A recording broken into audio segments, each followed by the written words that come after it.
Jelly Toll said a really interesting thing. I want to play tennis, but I didn't play sports in high school, and I feel as if that threw it out the window because I don't want to just be someone that plays tennis, but someone who is known for it. And since I feel like I missed my chance, I don't know what to do. Why do you feel that it's important to be known for doing a thing? Why? That's a really good, genuine question to ask. Why do you feel that you need to be known for a thing instead of just doing the thing? Do you think that the thing has no value if you aren't known for it? Do you think if you aren't exceptionally good at the thing, there's no point doing it? Is recognition of the thing more important than personal validation?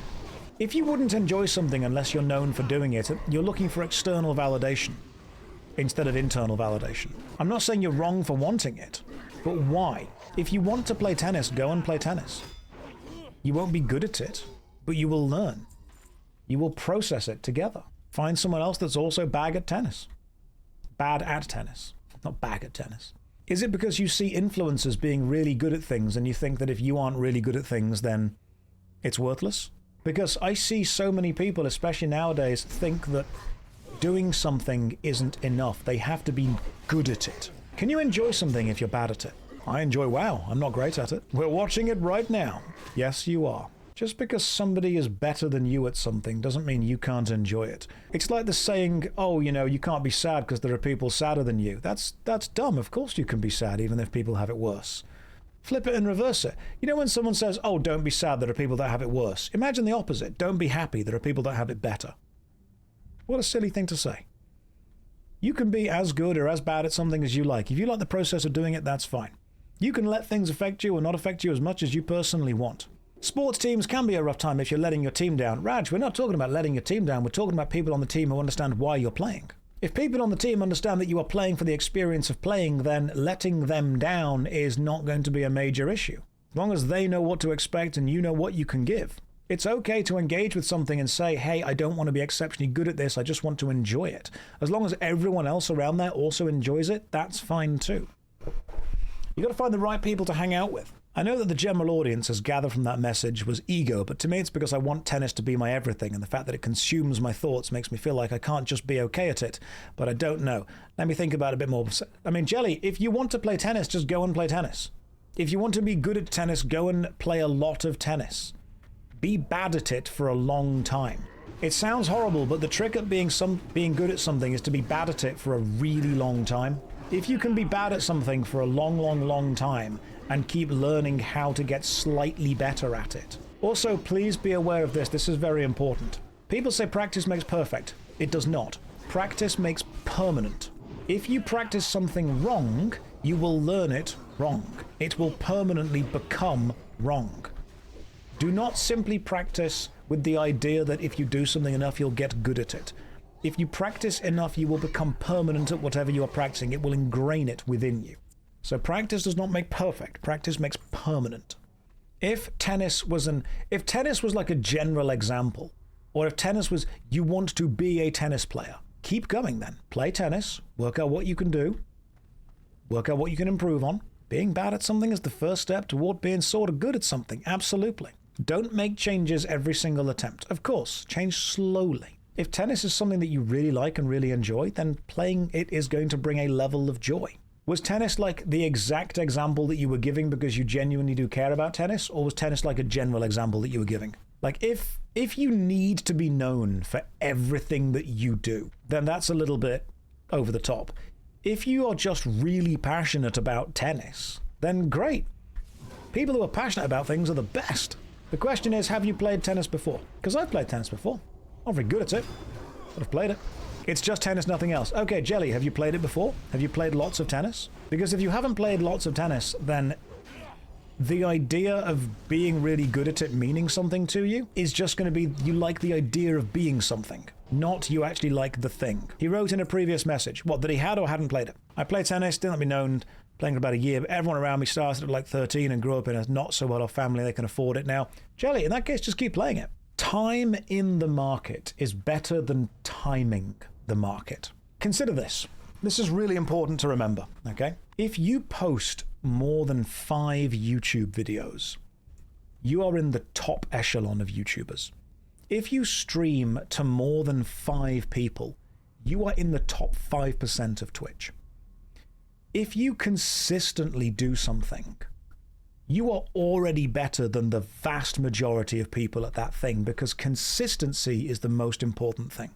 You can't go to the gym once and work out intensely for 8 hours and see the same gains that going for 1 hour a day for 8 days would actually give you. Consistency is far more important. And so what people need to remember is that if you are in a room with 100 people and you think, wow, I'm competing with all these 100 people, you actually aren't. You're only actually competing with the 1 or 2 people in that room who are going to put in the same consistency that you are.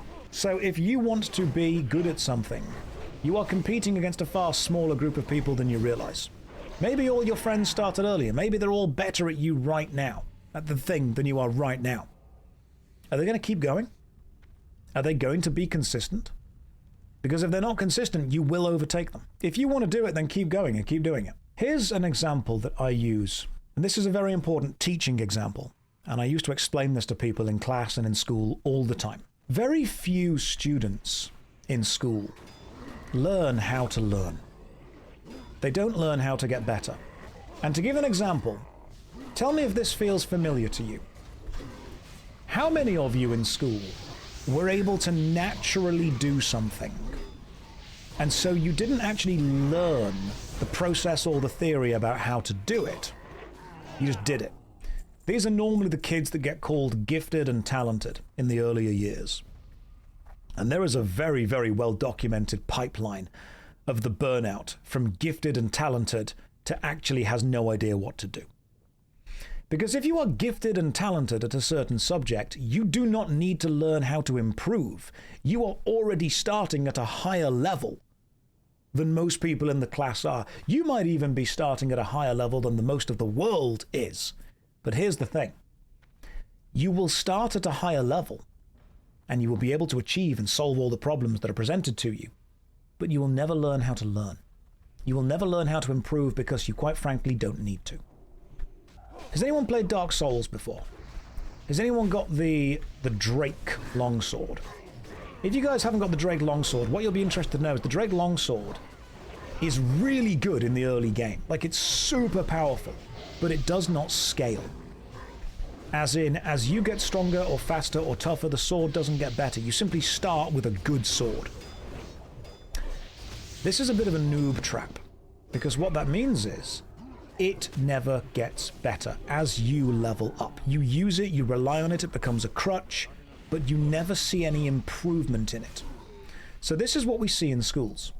We see children who are naturally good at something get given the same test as children who are not naturally good at something. The children who are naturally good pass the test with flying colors because they're good at it, and the children who are not good fail. The help, the way to improve, then gets given to the children who are not good at something, because why would you need to help someone who's passed? The irony means the people who are good at something never actually gain the one skill they really need, which is the ability to improve. And the ability to improve is far more important than starting naturally good at something. I like to explain it to people like this. Imagine 2 race cars. The first race car starts the race going 100 miles an hour, from 0 to 100 immediately. But what they will never have is the ability to get faster. The second race car starts the race at 1 mile an hour, and then maybe reaches 2. And then eventually it reaches 3, and eventually it reaches 4, and eventually it reaches 5. Now, I understand that from an analogy point of view, people are going to be going, oh, but how long's the race? Oh, but the car will get torn apart due to physics. Oh, they'll be destroyed that. Just listen. Just think of the analogy, think of the lesson it's teaching. If you start with more speed, you will, of course, overtake. But you will also be capped at that speed. You do not need to learn how to accelerate or to get better or to improve, because at the early stages you do not need to. However, if you start slower and you learn how to get faster, you learn how to improve, then you become dangerous. And the reason you become remarkably dangerous, eventually, very slowly, that race car will reach 100 miles an hour. And then it will go faster, 101. then it will go 102, then it will go 103. And importantly, no matter how far ahead the other car is at that moment, given a long enough time period, the person that started slower and learned how to get better will catch up to them and will overtake them. You've lived in a pretty bad spot for your life. I'm sorry to hear that. You feel like the only one in your family with just the slightest chance of seriously making it out. It is always difficult and dangerous whenever you see yourself repeatedly in a difficult and bad spot, a dangerous place. You started playing tennis because you had a talent, but now I'm seeing the talent gets you so far. There really is levels to it. Talent is a trap. Sometimes. Michael Caine famously once said, "I am a hard-working actor. Whether I have any talent or not is irrelevant." Talent can be a trap. The reason it can be a trap is because if you are talented at something, you never learn how to get better at it. I have met so many talented people, and you know what scares them? If you're in school and you're good at something like primary school or secondary school, talented means that you rise to the top because you might be the most talented person in your class. Then you go to college for the thing that you're talented in, and suddenly you're now in a class with every other talented person from every other school, and you're no longer the best.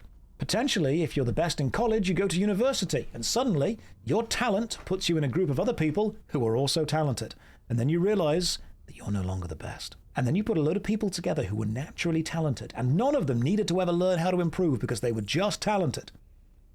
Talented lets you start off at a higher level. It doesn't teach you how to grind. You want to have a chance at beating those guys? Start off at a lower level. Learn how to grind. Talent is nothing without effort. There is an excellent artist called Zen Pencils. Zen Pencils has one of my favorite poems turned into the idea of talent and discipline. Let me see if I can find it. One sec. I'll find it later. But Zen Pencils has some really nice work. I would definitely look into their work. If you are naturally good at something, you start at a higher level than everyone else. However, if you never learn how to actually get better, then people who do learn how to get better will eventually overtake you. Because there is, without a doubt, a natural pipeline of talented kid to burnt out adult. Because then they need to rely on their talent to carry them even further, which is just dangerous to do. Harder people practice, the luckier they tend to get. Enjoy being bad at this. It's the only part that will go away with time and patience. Yes, absolutely. That's a great way of looking at it. Enjoy the process. Because I guarantee once you start to get good, it will fundamentally change how you approach it. You can enjoy playing Super Smash Bros. Right up until you understand how to play Super Smash Bros. Really well. You can enjoy a lot of things right up until you learn how to do something really well. And then your enjoyment of it changes. Then suddenly you find fun and joy within the process of improving and winning. I try and tell people that when they master something, their relationship to that thing changes substantially. Picasso once famously said, "It took me a lifetime to learn how to paint like Picasso, and then I wished I could paint like a child." I think those words were something like that. The idea that it is sometimes nice to be able to go back to doing something without knowing all of the ins and outs of it. Sometimes the process of doing something without understanding it is nice. Everyone is really good around me at tennis, and I'm slowly feeling that feeling again, so that's the issue. Hang on. A passing grade being 60%, now that everyone is good at that. Also, when you say everyone is good at something, are you living in like a tennis training camp? Because unless you are specifically hanging around with people who are genuinely trying to get better at something, not everyone is going to be as good at that thing as you are. The vast majority of people would not know how to pick up and hold a tennis racket or do a serve or a volley. If you are judging yourself against people who are actively trying to get better, then you're judging yourself against people who are, again, also judging themselves against you. You might end up being in some kind of an echo chamber of it. Most people learn that they didn't learn to learn when it becomes difficult. Yo, this stream is loaded for real. Oh my god, it is. That's true. I'm back now. The DVD logo can go away. I can replace it. Let's see what happens to the view count. It goes down. That hurts my feelings every time. Like if you cry every time. You guys ready? I'm ready. Let's do this. On God, for real, 100 emoji. I've got a bag of mini eggs, all right? And you know when I finish eating this bag of mini eggs, you know what I've got? Another bag of mini eggs. And you know what I'm going to do when I finish that bag of mini eggs? You goddamn right. A third bag of mini eggs. That's right. I went to Lidl and bought the big bag of mini eggs.